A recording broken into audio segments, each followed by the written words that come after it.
क्या आपको ठीक से सांस लेने में परेशानी होती है? क्या आप अस्थमा के मरीज हैं या फिर किसी अन्य कारण से आपको सांस लेने में बहुत ज़्यादा दिक्कत होती है? क्या ऑक्सीमीटर में आपके शरीर का ऑक्सीजन का स्तर 90% से भी कम गिर जाता है और आप उसे तुरंत बढ़ाना चाहते हैं? तब इस वीडियो को अंत तक ध्यान से देखिए, क्योंकि इस वीडियो में मैं आपको एक ऐसा आसान उपाय बताने जा रहा हूं जिससे आप आसानी से और मुफ्त में घर में ही अपने शरीर के ऑक्सीजन के स्तर यानी कि ऑक्सीजन परसेंटेज को तुरंत बढ़ा सकते हैं।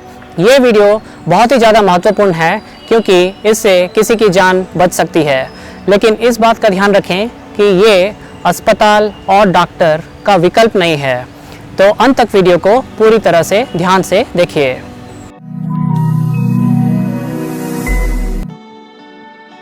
नमस्कार, मैं हूं Ravin Arya, international certified yoga teacher, yoga therapist और सर्टिफाइड न्यूट्रिशनिस्ट।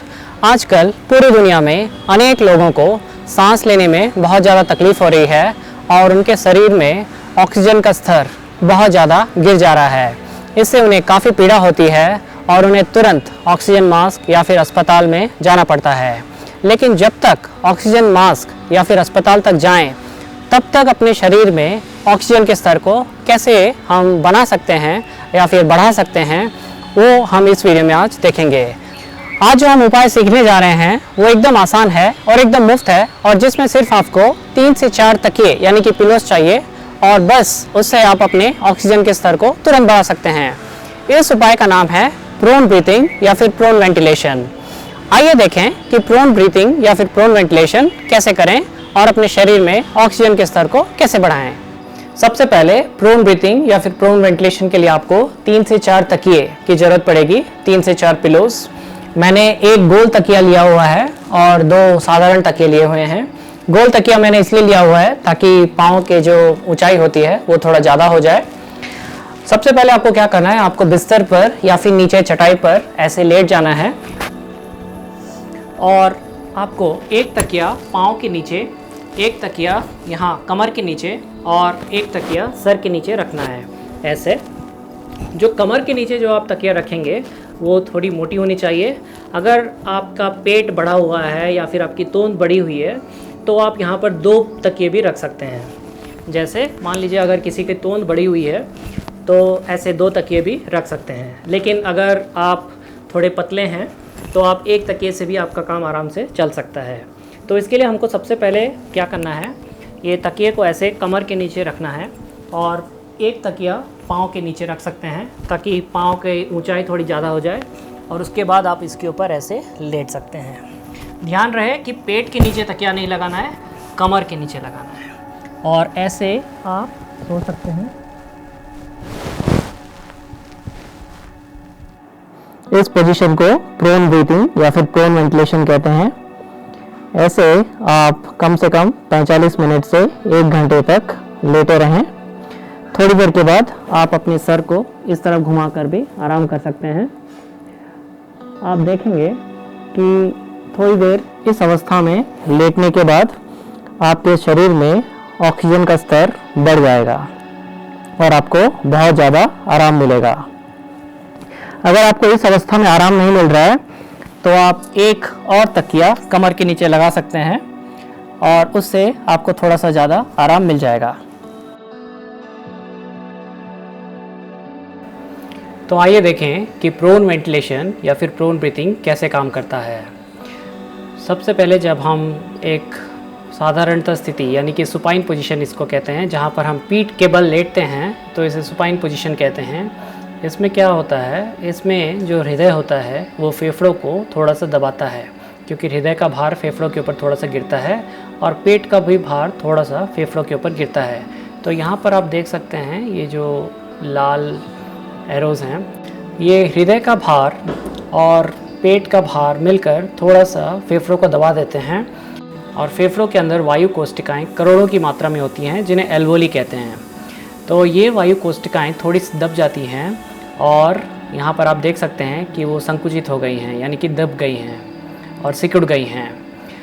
तो जब भी हम पीठ के बल लेटते हैं तो हमारी ब्रीथिंग कैपेसिटी या फिर सांस लेने की क्षमता करीब करीब 20% कम हो जाती है। कम हो जाती है।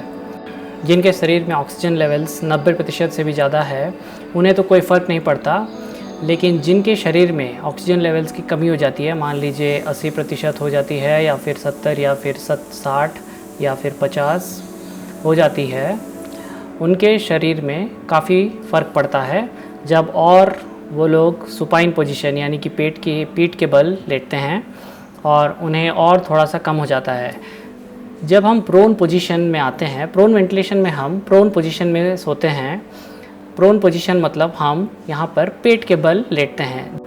तो यहाँ पर जब हम इस स्थिति में जब हम सोते हैं तो हृदय जो होता है वो फेफड़ों को उतना नहीं दबाता है और ना ही पेट दबाता है। तो यहाँ पर आप देख सकते हैं जो वायु कोशिकाएं होती हैं, जो जिन्हें एल्वोली हम कहते हैं अंग्रेजी में, तो इस एल्वोली ये जो है ये एल्वोलीज हैं। तो ये देखिए आप, ये संकुचित नहीं है, यहाँ पर देखिए ये सिकुड़ गई हैं और यहाँ पर देखिए ये पूरी तरह से खुली हुई हैं, क्योंकि हृदय का भार और पेट का भार यहाँ पर नहीं गिर रहा है। इसीलिए फेफड़े लगभग 20% ज़्यादा कैपेसिटी से काम करते हैं। तो जैसा कि आप यहाँ पर देख सकते हैं कि सुपाइन पोजीशन में जो है वो फेफड़े लगभग 20% कम काम करते हैं और प्रोन पोजीशन में जैसे कि हमने देखा ऐसे उल्टा सोने से फेफड़े जो हैं 20% ज़्यादा क्षमता से काम करते हैं। तो जब भी किसी का ऑक्सीजन लेवल्स 80 या 70 या 60 या 50 या फिर 40 भी हो जाते हैं, तो जैसे ही वो प्रोन पोजीशन में सोते हैं तो उनकी सांस लेने की क्षमता बढ़ जाती है और वो बहुत ज़्यादा आराम महसूस करते हैं। तो प्रोन वेंटिलेशन ऐसे काम करता है। गर्भवती महिलाएं यानी कि प्रेग्नेंट लेडीज़ प्रोन ब्रीथिंग या प्रोन वेंटिलेशन का अभ्यास ना करें, और जिन्हें बहुत ज़्यादा कमर की दर्द या फिर कोई भी कमर संबंधित असुविधाएं हैं वो भी प्रोन ब्रीथिंग से बचें। तो दोस्तों देखा आपने किस तरह प्रोन वेंटिलेशन या फिर प्रोन ब्रीथिंग की मदद से आप अपने शरीर के ऑक्सीजन के स्तर यानी कि ऑक्सीजन परसेंटेज को बड़ी आसानी से बढ़ा सकते हैं। तो अगर किसी के शरीर में ऑक्सीजन का स्तर कम हो जाए तो आप भी उन्हें प्रोन ब्रीथिंग या फिर प्रोन वेंटिलेशन करने की सलाह दे सकते हैं, जिससे उनके ऑक्सीजन का स्तर थोड़ा सा बढ़ जाए और उन्हें बहुत ज़्यादा आराम मिले। अगर ये वीडियो आपको काम की लगी तो लाइक कीजिए और ज़्यादा से ज़्यादा शेयर अवश्य कीजिए, क्योंकि क्या पता किसकी जान कब बच जाए। योग और आयुर्वेद पर ऐसे ही नियमित लाभकारी वीडियोस पाने के लिए आप अपने योग सूत्र चैनल को सब्सक्राइब भी अवश्य कर लीजिए। ईश्वर आपको स्वस्थ रखे, सुरक्षित रखे, इसी प्रार्थना के साथ मिलते हैं अगले वीडियो में। जय हिंद, जय भारत।